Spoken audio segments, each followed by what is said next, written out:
Albert Einstein a dit « Le plus beau sentiment que l'on puisse éprouver, c'est le sens du mystère. Car le mystère est la source de toute vraie science. » Aujourd'hui, après des siècles de recherche et de débats, la science cherche encore à comprendre ce qui est sans doute le plus grand mystère de l'univers. Comment expliquer l'origine, la diversité et la complexité de la vie sur Terre? Vous savez, c'est toujours la grande question, et je pense qu'il y a deux explications principales. Deux visions concurrentes qui ont attiré le plus d'attention et franchement ont engendré la plus grande controverse. La première, nous pouvons l'appeler le matérialisme scientifique. C'est la philosophie que la vie est le résultat d'interactions physiques entre matière, énergie et processus aveugles et non dirigés, comme la sélection naturelle. C'est en fait le fondement de l'évolution darwinienne. La deuxième explication est fondée sur la théorie selon laquelle chaque organisme vivant est le produit d'un but, d'un plan et d'une intelligence créative qui existe en dehors du monde naturel. Ainsi, la science est confrontée au défi d'essayer de déterminer laquelle de ces théories conflictuelles est vraie.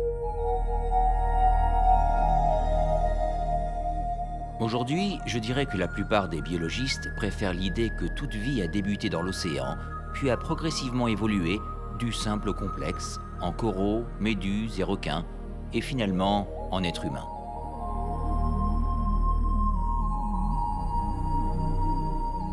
Mais si vous étudiez le règne animal et tous les comportements incroyables, ainsi que le génie biologique, je pense qu'il existe beaucoup de preuves importantes qui remettent en question la position matérialiste. Des preuves qui indiquent l'intention, le dessein intelligent et l'imagination. Ces preuves ne sont pas si difficiles à trouver. En fait, elles sont partout, prêtes à être découvertes. Alors faites un tour en bateau, allez à la plage, partez en mer, faites de la plongée. Vous allez voir un dessein volontaire.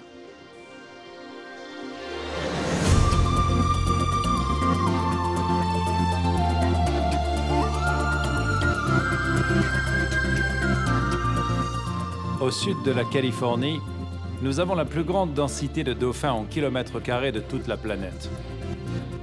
Nous avons d'énormes bancs ici, jusqu'à 10 000 dauphins.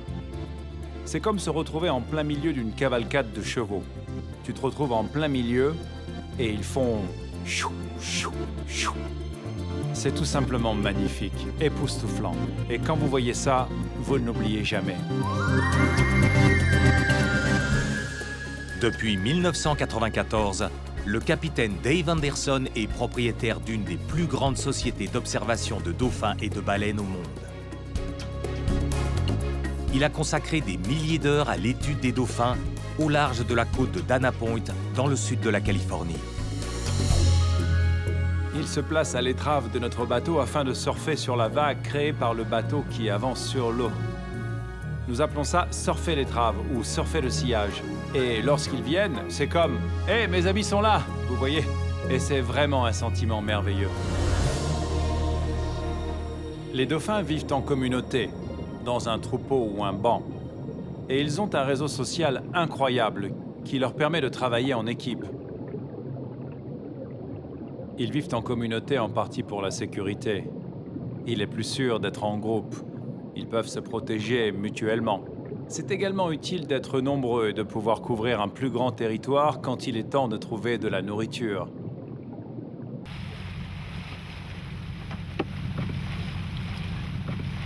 Lorsqu'un hydrophone est mis à la mer, les dynamiques du banc sont encore plus apparentes. Je veux dire, on peut entendre ce banc à des kilomètres. Et alors que les dauphins s'approchent de l'hydrophone, les sons deviennent incroyablement forts.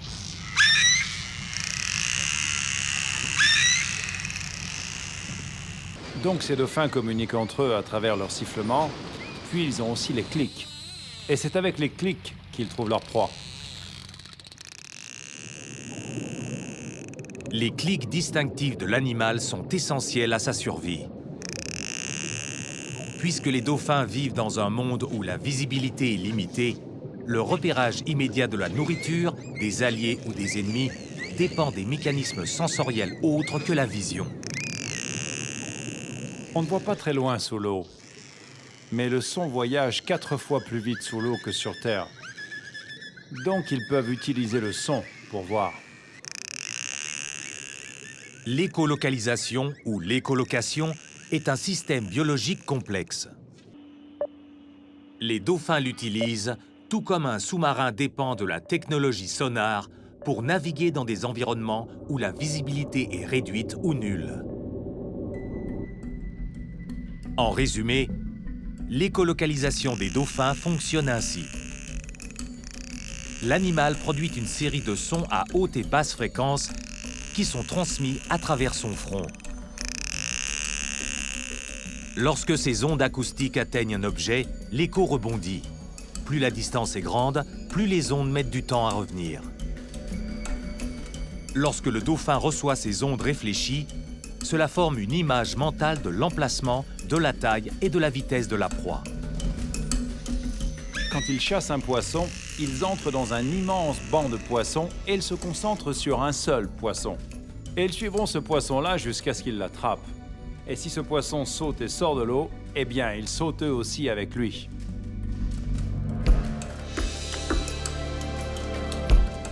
L'écolocalisation nécessite plusieurs composants, chacun conçu pour une fonction spécifique. Lorsqu'ils sont intégrés, ces composants forment le système sonar le plus efficace sur Terre, naturel ou artificiel. Lorsqu'ils montent à la surface de l'eau, les dauphins expirent, puis ils prennent une inspiration rapide. Aussitôt que l'animal s'immerge, les vents se ferment hermétiquement alors que l'air inspiré parcourt les conduits nasaux jusqu'aux poumons.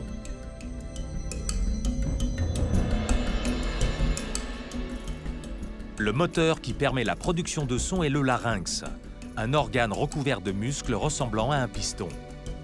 Il contrôle le flux d'air à travers 2 passages situés dans le crâne, chacun scellé par une valve rétractable. Lorsque le larynx est poussé vers le haut, les valves nasales s'ouvrent automatiquement et l'air se déplace librement vers 2 clapets que l'on appelle les lèvres phoniques. Les lèvres phoniques sont les principales génératrices de sons et sont conçues pour fonctionner individuellement ou à l'unisson. Lorsque l'air comprimé frappe au-dessous des lèvres, elles vibrent rapidement et produisent des rafales de clics de haute et de basse fréquence à des taux allant jusqu'à 2000 clics par seconde. Cette action est comparable aux lèvres vibrantes d'un trompettiste, soufflant dans l'embouchure de son instrument. Après avoir passé par les lèvres phoniques, l'air est emmagasiné dans des paires de sacs gonflables. Lorsque ces sacs sont remplis, ils se dégonflent rapidement alors que des muscles renvoient l'air dans le système, au-delà des valves nasales ouvertes, dans les cavités inférieures du crâne. Répondant au changement de pression, le larynx se rétracte, créant ainsi de l'espace pour l'air recyclé. Quand la cavité crânienne se remplit, le larynx s'élève pour augmenter la pression de l'air. Ceci incite les valves nasales à s'ouvrir et un nouveau cycle de clics commence.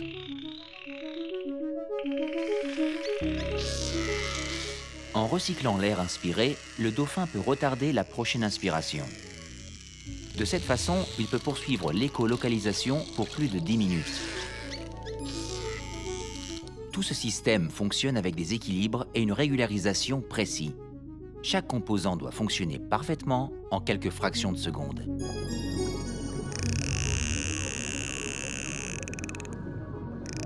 L'efficacité de la production de son est également évidente dans la transmission de clics vers des proies potentielles.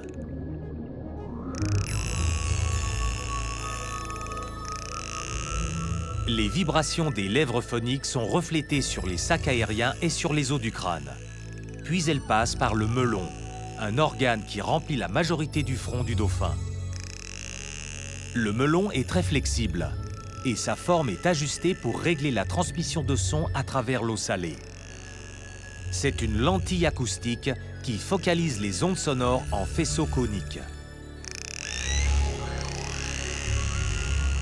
Le melon concentre l'énergie acoustique et la quadruple. Quand le faisceau atteint un poisson, il rebondit. Et la 3e phase de l'écolocalisation commence.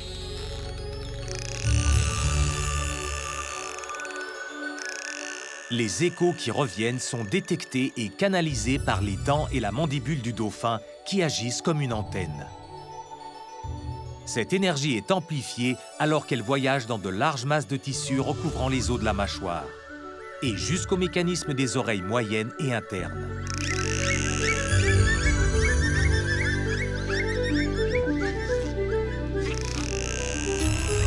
Une fois dans l'oreille interne, les signaux sont transmis via les nerfs auditifs jusqu'au cerveau où ils sont analysés en quelques millisecondes.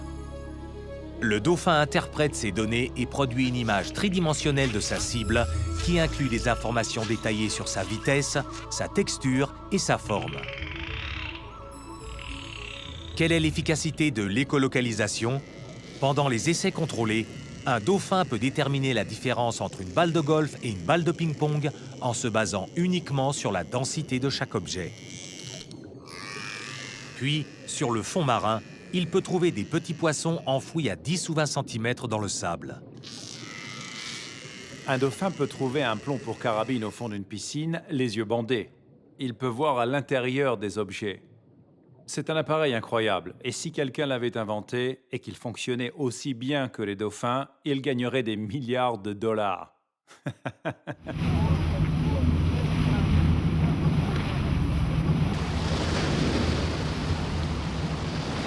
Pensez à l'écolocalisation du point de vue de la résolution de problèmes. De quoi avez-vous besoin? Je dois produire le son, en premier. Ensuite, je dois le transmettre. Je dois le projeter dans l'environnement. D'accord, j'ai maintenant des échos qui me reviennent. Je dois pouvoir les recevoir. Mais cela ne suffit pas. Je dois les décoder, je dois prendre l'information qui me revient et la transformer en quelque chose que je peux réellement utiliser et comprendre. Produire le son, le transmettre, le recevoir et le décoder sont des éléments nécessaires à l'écolocalisation. Et si vous enlevez l'un d'entre eux, disons que nous supprimons la transmission, peu importe si vous avez les trois autres, vous perdez le système dans son ensemble.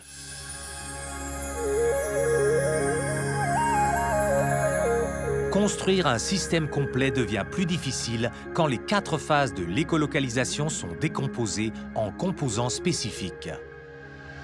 Pour créer le mécanisme complet, les centaines de pièces individuelles requises doivent être intégrées et totalement fonctionnelles, et ce, simultanément.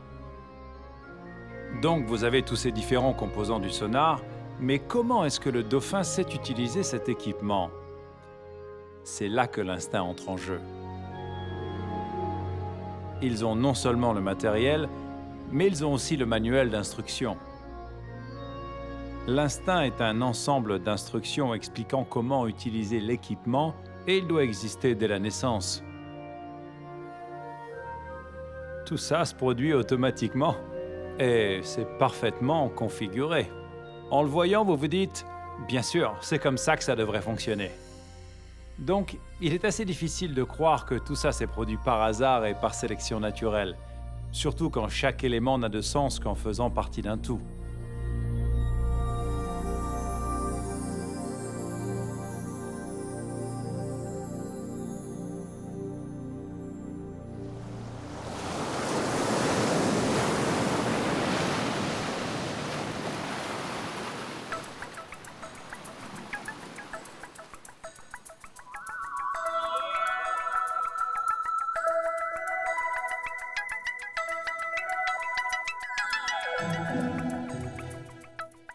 Chacune de ces jeunes tortues marines est plus petite que la main d'un enfant.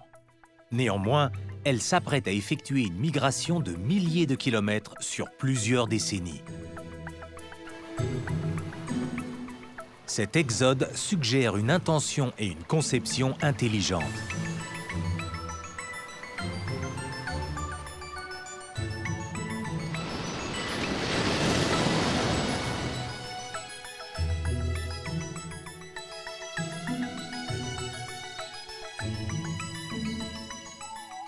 Après avoir instinctivement traversé la plage, les tortues nageront presque sans arrêt pendant les prochaines 48 heures en tentant d'échapper aux oiseaux prédateurs, aux crabes et aux poissons qui tapissent la rive. Mais la survie immédiate n'est pas leur unique objectif. Durant ces 2 premiers jours, elles feront les préparatifs cruciaux pour passer le reste de leur vie en pleine mer. Naviguer en haute mer n'est pas facile du tout. Donc, dès sa naissance, la tortue a des éléments gravés dans sa tête. Ça lui indique automatiquement non seulement les choses qu'elle doit apprendre, mais également les endroits où elle doit aller. C'est en place, c'est dans leur système. Les tortues marines migrent entre l'océan Atlantique, Pacifique et Indien, généralement seules et sans bénéficier de repères visuels précis. Pour naviguer, elles se fient à un système biologique conçu pour travailler de concert avec un bouclier invisible qui entoure la Terre.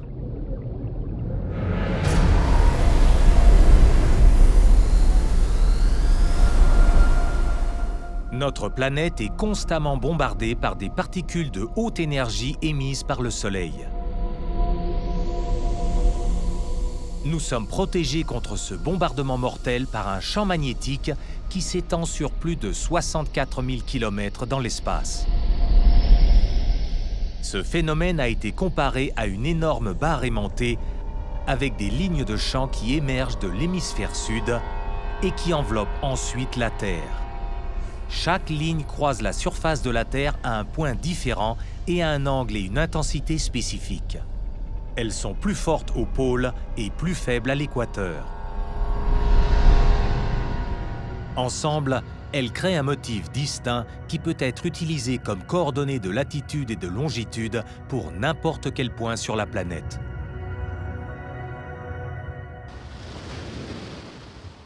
À partir du moment où elles éclosent, nous pensons qu'elles s'imprègnent du champ magnétique.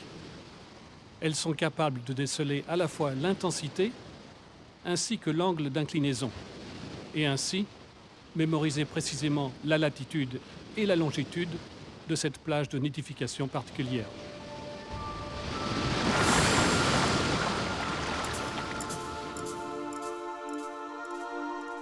Une fois que la tortue enregistre les coordonnées géomagnétiques de son lieu de naissance, elle débute le voyage qui la conduira à un site d'alimentation qu'elle visitera pour le reste de sa vie.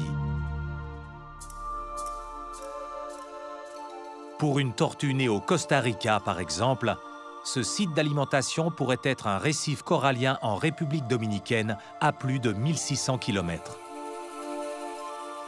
Alors que les jeunes tortues nagent dans les Caraïbes, elles continuent d'enregistrer une série de coordonnées sur une carte magnétique reçue à la naissance et rangée dans leur cerveau. Une fois que les tortues entrent dans l'eau, elles détectent les champs magnétiques alors qu'elles dérivent. Elles choisissent donc des points de repère au cours de la période de dérive qui dure environ les 2 premières années de leur vie.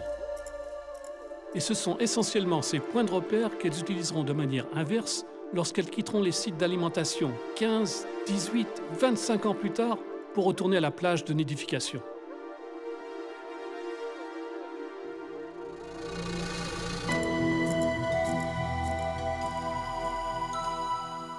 Le développement de la jeune tortue, de la naissance à la phase juvénile, comprend une dépendance grandissante à une gamme de boussoles internes intégrées dans son cerveau. Des cellules microscopiques, enrichies de cristaux de magnétite, réagissent au champ magnétique terrestre en s'alignant vers le nord. C'est un petit aimant minuscule et généralement la magnétite s'alignera comme l'aiguille d'une boussole. Et ça leur indique quelle est leur direction en plus d'indiquer leur position à ce moment précis. Elles doivent donc savoir dans quelle direction elles se déplacent. Mais elles doivent aussi savoir où elles se situent à n'importe quel moment durant ce voyage.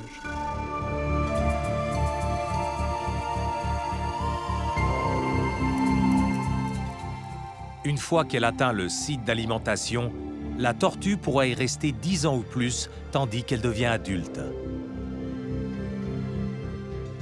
Selon l'espèce, une tortue adulte peut peser entre 80 livres et 1 tonne. Et quand elle est prête à se reproduire, la tortue met le cap sur la plage où elle est née. Tout au long du voyage de retour, elle comptera encore sur sa boussole interne et sa carte. Pour trouver son chemin, la tortue suit les coordonnées qu'elle a enregistrées des années plus tôt, mais cette fois-ci en sens inverse. Ensuite, lorsqu'elle s'approche de la rive, elle identifie l'emplacement spécifique de sa plage natale avec un autre soutien à la navigation, son sens de l'odorat. Les tortues peuvent en fait déceler certains indices, c'est-à-dire les produits chimiques dans l'eau qui peuvent provenir de la plage de nidification, des molécules de boue ou des sédiments. Elles ont dû entreposer cette information quelque part. Mais là, quand elles décident de retourner à la plage de nidification, après 25 ans, c'est à ce moment-là que cette information doit leur revenir au cerveau et dire « D'accord, souviens-toi de ces parfums, souviens-toi de ces molécules d'il y a 25 ou 30 ans. » Et c'est maintenant le moment de commencer à penser à ces indices et à les rechercher. Et c'est une autre façon pour les tortues de reconnaître qu'elles sont au bon endroit lorsqu'elles s'approchent de la plage de nidification.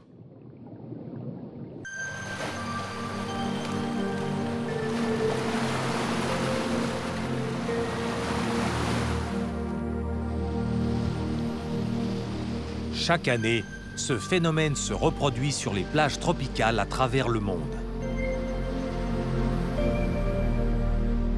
Une à une, les femelles adultes sortent de l'océan et avancent lentement sur la rive où elles sont nées.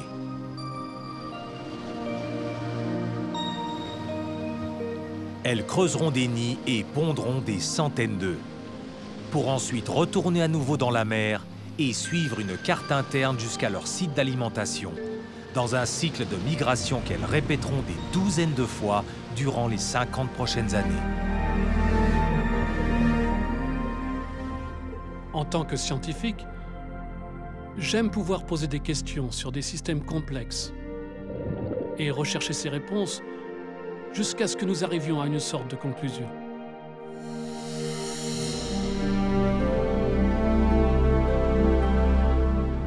Tout ce concept de migration de plusieurs milliers de kilomètres à travers les hautes mers, c'est très difficile à imaginer. Mais les tortues sont néanmoins capables de revenir parfois à quelques mètres de l'emplacement de la plage de nidification.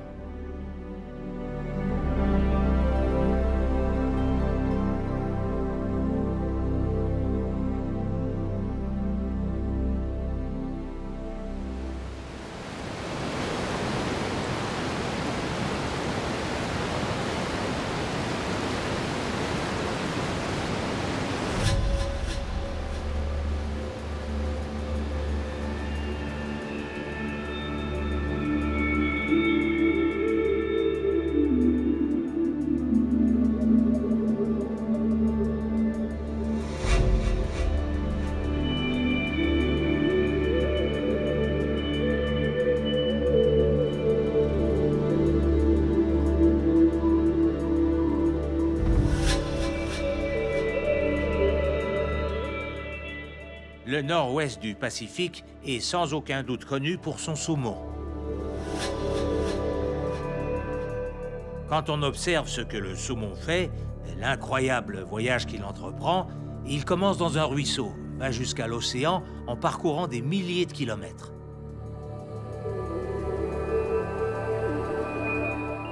La possibilité qu'il ne revienne pas, ou qu'il ne retrouve pas son chemin vers l'embouchure du fleuve, il franchit dans certains cas des centaines de kilomètres à contre-courant, alors qu'il est blessé et meurtri. Il persiste et n'abandonne pas, jusqu'à ce qu'il trouve l'affluent où il va pondre ses œufs. C'est vraiment incroyable.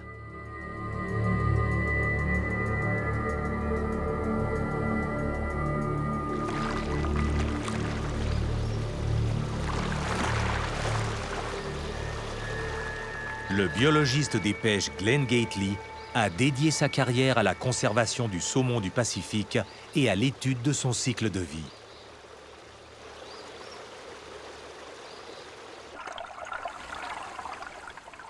Il y a 5 espèces différentes de saumon. Et pour chaque espèce, une nouvelle génération commence dans le lit de gravier des rivières et des ruisseaux, au nord-ouest des États-Unis et au Canada. Tout d'abord, la femelle va creuser un nid, une dépression dans le gravier. Y dépose ses œufs, fécondés par le mâle au même moment, et puis la femelle remonte un peu et en creuse un autre. Et le gravier de celui-ci couvre le nid plus bas. Et la femelle peut faire ça 3 ou 4 fois. Donc, le nid de la femelle contient plusieurs poches d'œufs, en fait.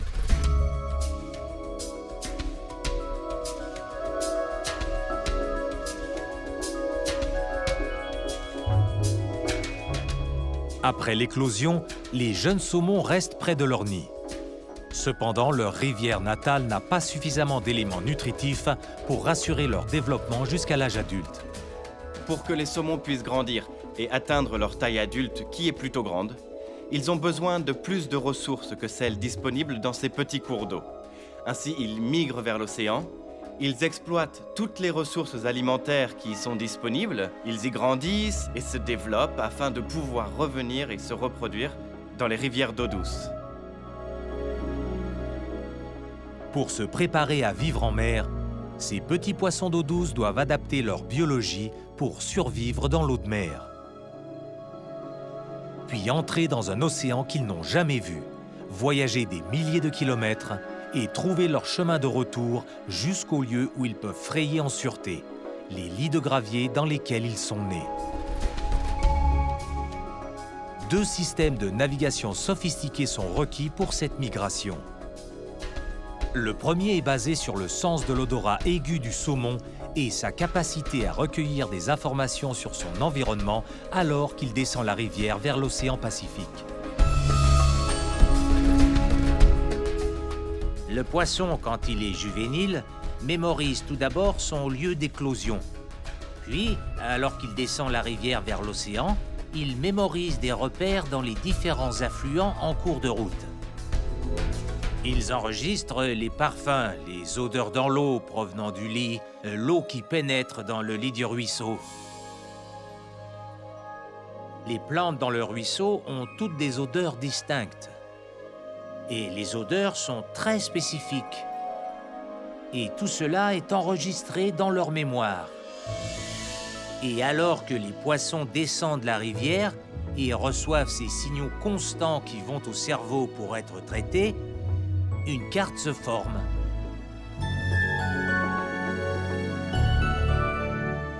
Quand le saumon entre dans le Pacifique, cette carte chimique est conservée et mémorisée. Elle sera activée des années plus tard pour assurer la survie de l'espèce.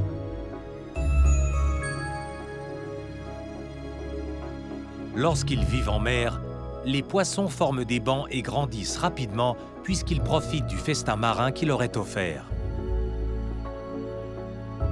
Tout au long de cette migration, ils voyagent dans le sens contraire des aiguilles d'une montre en formant des arcs qui s'étendent vers l'ouest à mi-chemin du Japon. Ensuite, quand leur système reproducteur est entièrement développé, ils repartent instinctivement vers la côte. Ce retour à l'emplacement exact de leur naissance commence avec un choix vital. Après des années dans l'océan, chaque saumon doit d'abord identifier l'embouchure du bon réseau fluvial qui le conduira éventuellement à la maison. Il y a beaucoup de fleuves qui se déversent le long de la côte de Washington, la côte de la Colombie-Britannique et celle de l'Oregon. Le saumon doit choisir parmi des centaines de systèmes fluviaux. Il est absolument essentiel pour ces saumons de trouver le bon fleuve, le fleuve qu'ils ont quitté quand ils étaient jeunes. Tout comme les tortues, ils utilisent la navigation magnétique pour retrouver exactement le bon endroit. Ils ont mémorisé les coordonnées magnétiques de l'embouchure du fleuve à leur sortie. Et quand vient le temps de se reproduire, ils retournent vers ces mêmes coordonnées magnétiques. En septembre, des millions de saumons rouges se rassemblent ici, à l'embouchure du fleuve Fraser à Vancouver, en Colombie-Britannique. 3 ans plus tôt, ils ont nagé dans ces eaux pour atteindre l'océan Pacifique. Maintenant, ils sont revenus pour commencer l'étape finale de leur migration. Un voyage qui donnera lieu à une nouvelle génération. Au fur et à mesure, les saumons se rapprochent des coordonnées magnétiques qui leur indiquent approximativement où se trouve le fleuve où ils ont grandi. Quand ils arrivent à ce point, ils peuvent commencer à sentir la rivière d'origine, la rivière où ils sont nés, et ils commencent à remonter cette rivière en suivant des repères chimiques qu'ils détectent dans l'eau. Cette carte chimique guidera les saumons rouges durant plus de 400 km vers la rivière Adams, un affluent du Fraser et l'endroit où ils sont nés. Franchissant en moyenne 28 km par jour, ils avancent à contre-courant sans relâche.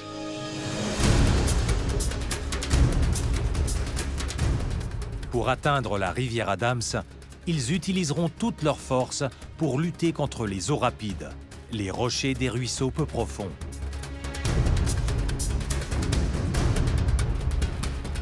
Les saumons rouges sont si concentrés sur leur objectif qu'après avoir quitté l'océan, ils ne mangent plus. Conduits par l'instinct de reproduction, ils suivent la piste des molécules odorantes qui s'intensifient progressivement alors qu'ils se rapprochent de leur but. Et puis, il commence à remonter la rivière, et c'est comme s'il revoyait ce qu'il avait enregistré en descendant. Il s'appuie sur cette carte, et alors qu'il parcourt la rivière, il se souvient, vous voyez, en passant par cet affluent et cet autre affluent. Et il doit sans aucun doute traverser d'autres affluents qui n'ont tout simplement pas l'odeur exacte qu'il recherche. Mais, éventuellement, il retrouve l'affluent exact où il a éclos, là où il a commencé sa vie.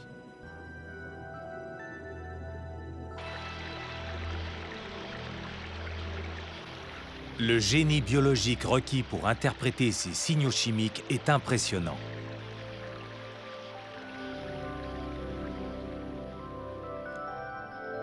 Le saumon analyse constamment son parcours en testant la composition moléculaire de l'eau qui pénètre ses narines.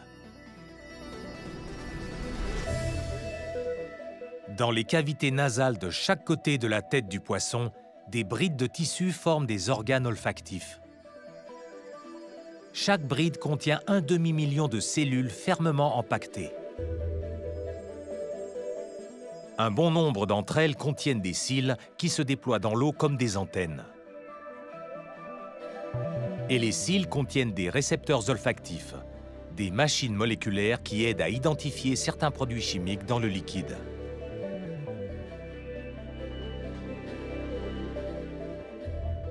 L'eau contient des molécules odorantes. Et ce qui se passe, c'est que chaque ruisseau produit une combinaison d'odeurs différentes. Il y a une relation clé-serrure entre un type d'odeur et un type de récepteur. Chaque type d'odeur a une forme et une composition particulières. Alors que les odeurs traversent la cavité nasale, elles entrent en contact avec les cils. Si une odeur ne correspond pas aux critères précis d'un récepteur, elle est rejetée. Mais si sa structure est exacte, la molécule s'attache au site de liaison. La forme doit être complémentaire et la répartition de charge doit être parfaite. Et puis, la molécule s'emboîte parfaitement. Et c'est alors que commence la cascade de signalisation.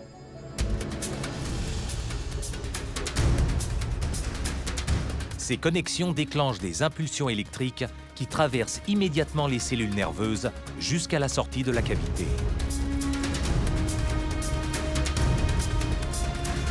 Les signaux sont transmis par un labyrinthe de fils joints au bulbe olfactif.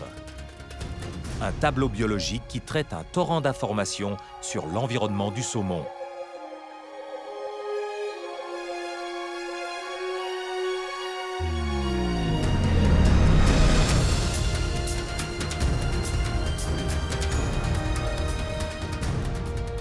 Dans ce bulbe, des centaines de récepteurs interprètent et organisent ces données.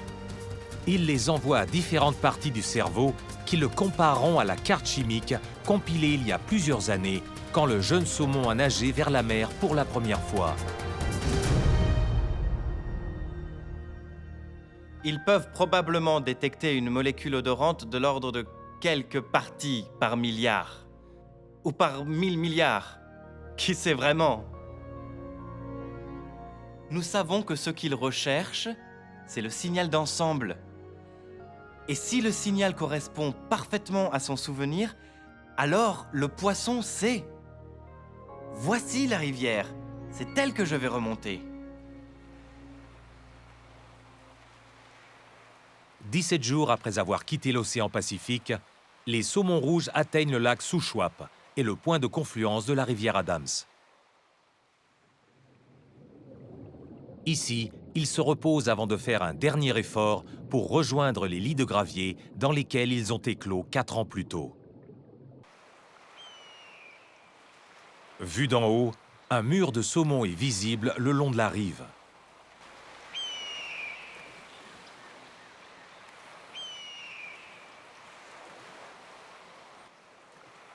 Des milliers de poissons ont suivi la même piste chimique pour atteindre l'embouchure de ce delta. Leur odyssée s'achèvera dans quelques heures.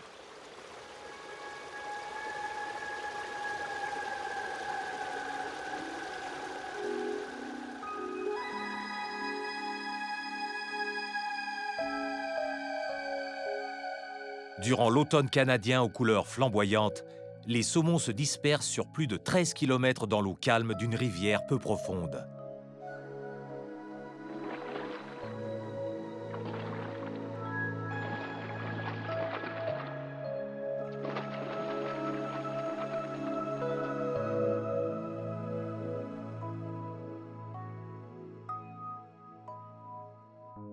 C'est un lieu idéal pour construire leur nid, pondre et féconder leurs œufs, et assurer une nouvelle génération.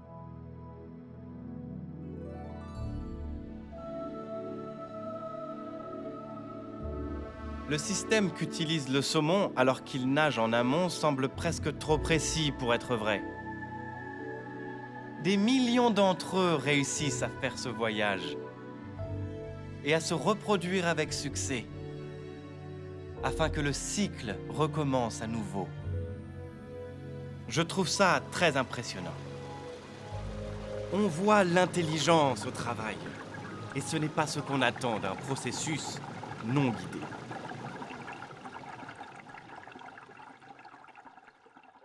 Cinq, 4, 3, 2, 1. Allumage des moteurs. Décollage.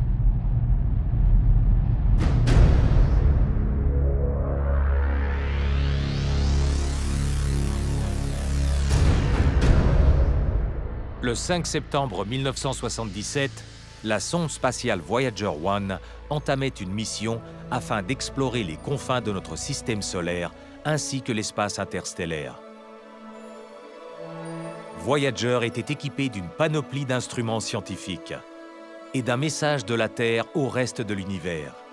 Un disque plaqué contenant des sons et des images dressant un portrait de la diversité de la vie et de la culture sur notre planète.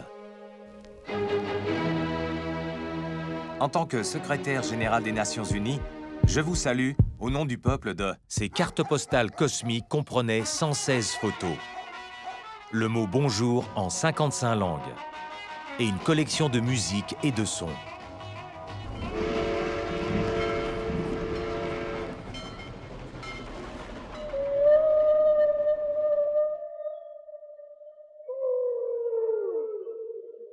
Parmi ces sons se trouvait un refrain venant des profondeurs de la mer. Le chant d'une baleine à bosse.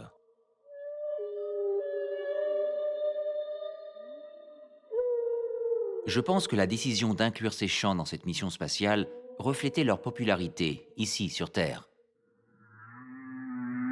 En fait, en 1971, Capitol Records a lancé un album. Des millions d'exemplaires ont été vendus et les baleines sont devenues des stars. Et elles fascinent les scientifiques et le grand public depuis. Ces chants sont puissants, longs et contiennent les vocalisations les plus complexes du royaume animal.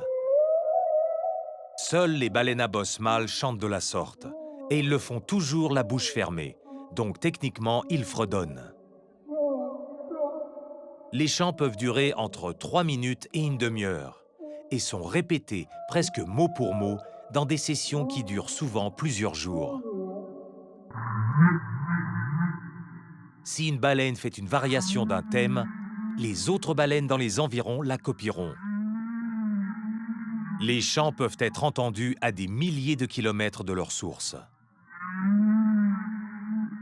La structure des champs peut changer radicalement d'année en année. Les populations de baleines à bosse dans le Pacifique, l'Atlantique et les Caraïbes composent chacune de nouveaux arrangements qui sont spécifiques à leur position. Et généralement, un chant est composé de 4 à 12 thèmes différents.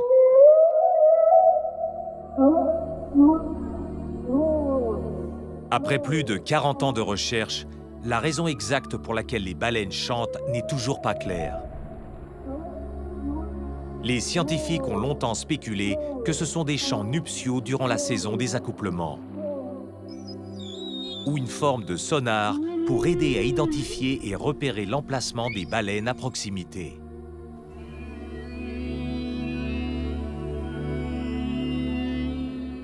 Tandis que ces solos énigmatiques restent un mystère, d'autres caractéristiques du comportement et de l'anatomie des baleines à bosse sont mieux comprises.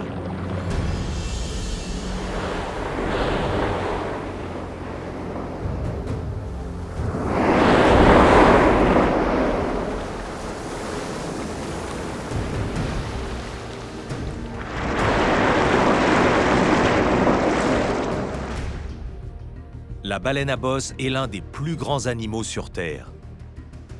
Les femelles adultes mesurent plus de 15 mètres et pèsent entre 40 et 50 tonnes. Elles peuvent vivre plus d'un siècle. Dans les eaux chaudes tropicales, une femelle donne naissance à un seul baleineau tous les 2 ou 3 ans.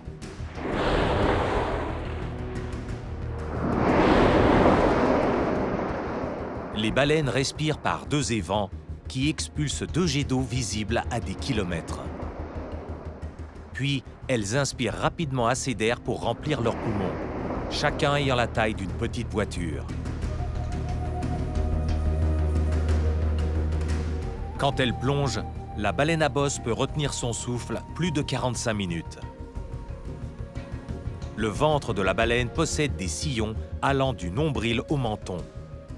Ce modèle d'accordéon permet à la baleine d'élargir sa gorge lorsqu'elle avale de grandes quantités d'eau à chaque fois qu'elle se nourrit.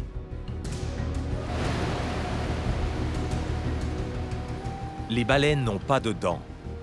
Elles ont à la place des fanons qui filtrent 50 livres de petits poissons et de krill à chaque gorgée.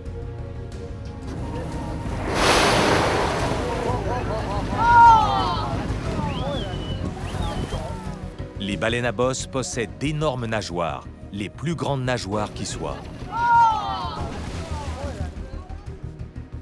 Les baleines les utilisent comme des récepteurs solaires, qui aident à réguler leur température corporelle.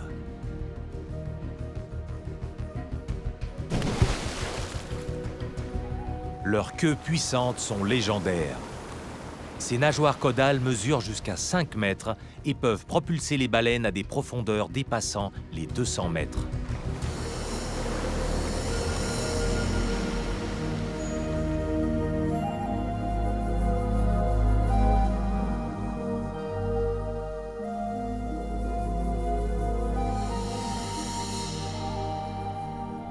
Vous pouvez dire majestueux, vous pouvez dire époustouflant, mais en fait, les mots nous manquent. Il faut être là, sur le bateau, et les voir en personne. Elles sont aussi longues qu'un autobus. Vous savez, elles étaient sous l'eau, et hop, elles remontent à la surface. Comment décrire cela ?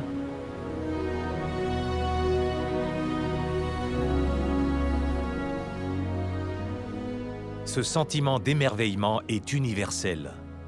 Et notre fascination pour les plus grandes créatures de l'histoire de la Terre a suscité une recherche rigoureuse pour comprendre leurs origines. C'est une recherche qui est à la fois une icône de l'évolution darwinienne et une remise en question de sa validité.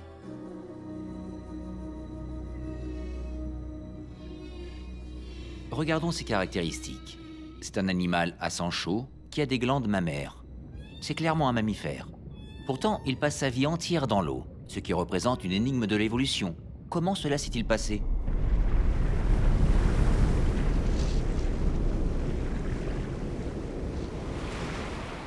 Le discours darwinien sur l'évolution des baleines est connu. Un mammifère terrestre quadrupède, de la taille d'un loup ou d'une brebis, subit une série de changements biologiques graduels pendant des millions d'années. Si on regarde ce que les manuels de référence disent, je pense qu'il y a place à l'interprétation personnelle.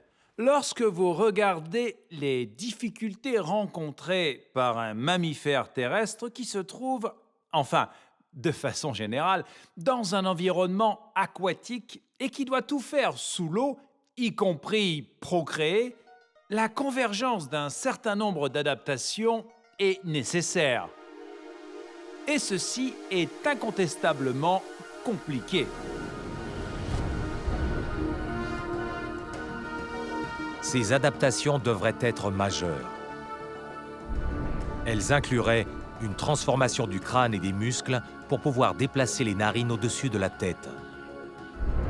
La transformation des pattes avant en nageoires. La reconstruction du squelette, y compris une articulation à rotule permettant que la queue se déplace de haut en bas. La transformation d'une douzaine de dents en centaines de plaques rigides tapissées de fibres semblables à des brosses. La restructuration du tissu rénal pour pouvoir gérer l'eau salée. L'expansion des poumons pour qu'ils puissent résister à la forte pression des plongées profondes. L'incorporation d'une couche de graisse pour l'isolation en eau froide. Et des modifications des oreilles, des yeux et de la peau pour qu'ils fonctionnent efficacement dans un environnement aquatique. Il suffit de penser à tous les paramètres qui devraient être modifiés et puis multiplier le tout par, je ne sais pas, par 1000 ou encore plus. C'est l'ampleur du problème auquel vous faites face. Dans le contexte de l'évolution darwinienne, les adaptations les plus cruciales concerneraient le système reproducteur mâle. Pour optimiser la mobilité de la baleine dans l'eau, ses organes reproducteurs devraient se déplacer de l'extérieur du torse de l'animal à l'intérieur de sa cavité abdominale. Mais pour produire du sperme, les testicules internes doivent être refroidis et maintenus en dessous de la température corporelle. À moins d'être sous cette température, il n'y a pas de sperme. C'est tout. Et en termes d'évolution, l'infertilité signifie un problème. Vous ne faites simplement plus partie du cycle de vie. L'une des conditions nécessaires de la sélection naturelle est la possibilité de procréer. Il ne peut pas y avoir de sélection naturelle s'il n'y a pas de capacité de reproduction. Si vous ne pouvez pas produire de sperme, vous ne pouvez pas procréer et la sélection naturelle n'est pas opérationnelle. Donc, vous devez résoudre ce problème d'ingénierie. Lorsque la baleine à bosse mâle nage, elle génère de la chaleur, ce qui augmente sa température. Pour éviter la stérilité, la baleine compte sur un système de réfrigération conçu dans son système sanguin.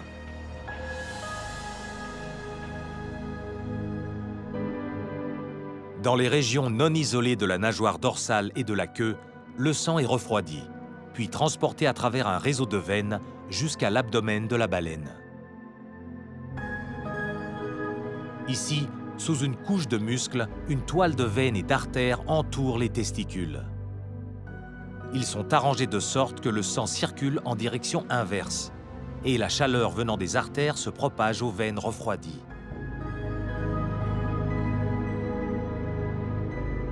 Ceci abaisse la température du sang avant qu'il soit canalisé vers les organes reproducteurs. C'est une solution remarquable à ce problème. C'est magnifique, c'est anatomiquement complexe. Cela implique ce qu'on appelle en latin une toile miraculeuse d'artères et de veines. Mais pouvez-vous expliquer ça comme un cas typique? Un changement progressif qui devient fixe? Non, cela ne correspond pas au modèle darwinien. À mon avis, vous examinez un ensemble de caractères qui ont dû être intégrés dès le départ. Je veux dire que c'est un changement de type non progressif. Donc le système de refroidissement est logique parce que vous avez des glandes reproductrices internes. Cependant, les glandes reproductrices fonctionnent uniquement si vous avez le système de refroidissement. Vous ne pouvez pas expliquer l'émergence de l'un sans l'autre.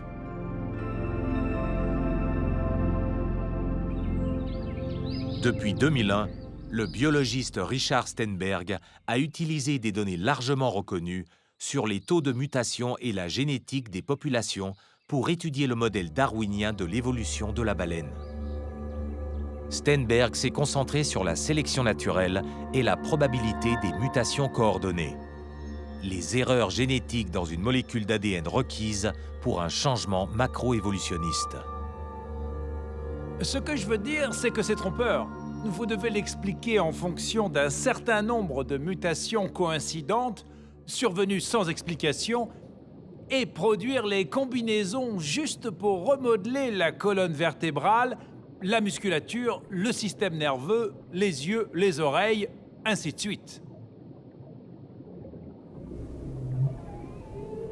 Imaginons donc que la transformation que vous souhaitez réaliser est de transformer la patte d'un mammifère terrestre en nageoire d'un mammifère aquatique, comme un dauphin ou une baleine. Maintenant, nous regardons l'ensemble des mutations qui sont nécessaires. Disons que A affectera les os. Mais vous pensez à votre propre membre, il n'y a pas juste les os. Il y a des muscles et des tendons, des nerfs et des comportements associés. Donc, dans votre liste de mutations, vous avez A pour commencer votre transformation, mais il vous faut aussi B, C, D, E et F.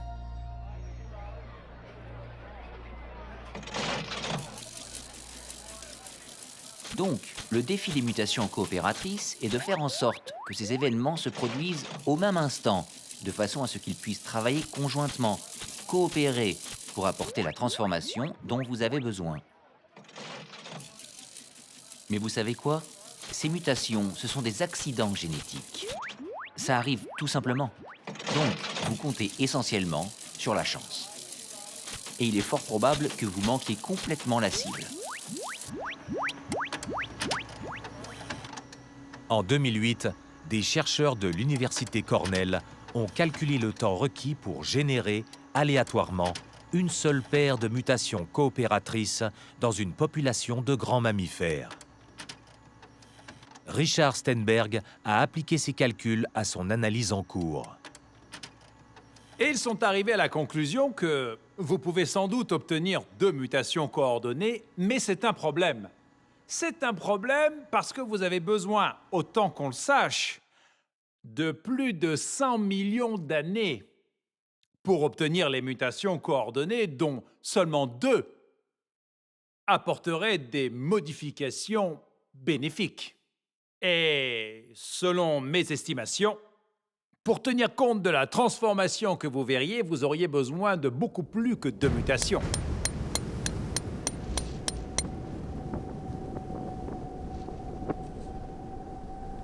Si 2 mutations coopératrices sont opérées dans une population de mammifères une seule fois sur des millions de siècles, alors la théorie darwinienne est considérablement remise en question. Selon les lectures les plus poussées des données sur les fossiles, le plus long laps de temps possible pour la possible évolution d'un animal terrestre en une baleine est de 9 millions d'années. C'est une fraction des 100 millions d'années requises pour que la sélection naturelle produise une seule paire de mutations coopératrices, et juste un des innombrables changements anatomiques nécessaires pour que la sélection naturelle puisse réussir. Donc, lorsque vous commencez à compter, et il y a différentes façons, vous vous rendez compte que vous avez dépassé le temps qui correspond à l'histoire géologique. Et alors, vous vous dites, d'accord, je vais me fier sur ces changements coordonnés et... Eh bien, ça s'arrête là.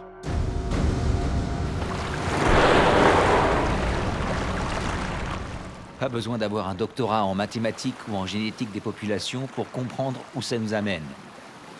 Même si je vous donne des millions et des millions d'années, 5, 10, 50, 100 millions d'années pour provoquer cette transformation, vous faites toujours face à ces limites très réelles de la taille de la population, du taux de mutation, du temps de génération et du nombre de caractéristiques à modifier. Si le processus en question ne doit pas se produire, ça n'arrivera pas, et le temps que vous avez n'a pas d'importance. Donc, prenez tout le temps que vous voulez. Si cette transition s'opère, elle n'est pas produite par un processus darwinien non dirigé. Ce n'est tout simplement pas possible biologiquement.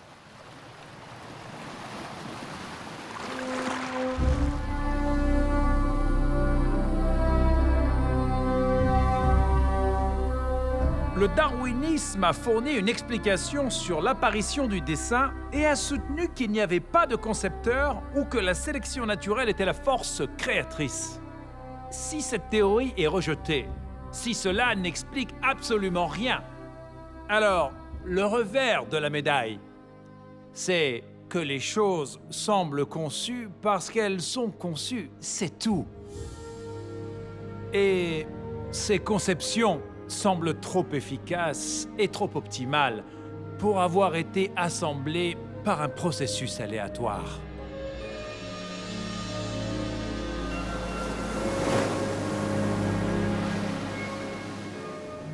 Lors d'une plongée libre avec mes filles au large du Mexique, il y a quelques années, nous avons vu plein de poissons tropicaux s'approcher. C'est vraiment d'une grande beauté. Cet énorme éventail de vie marine. Ça me fait penser à la conception intelligente. Pourquoi? Qu'est-ce qui pousse à cette déduction sur la conception intelligente?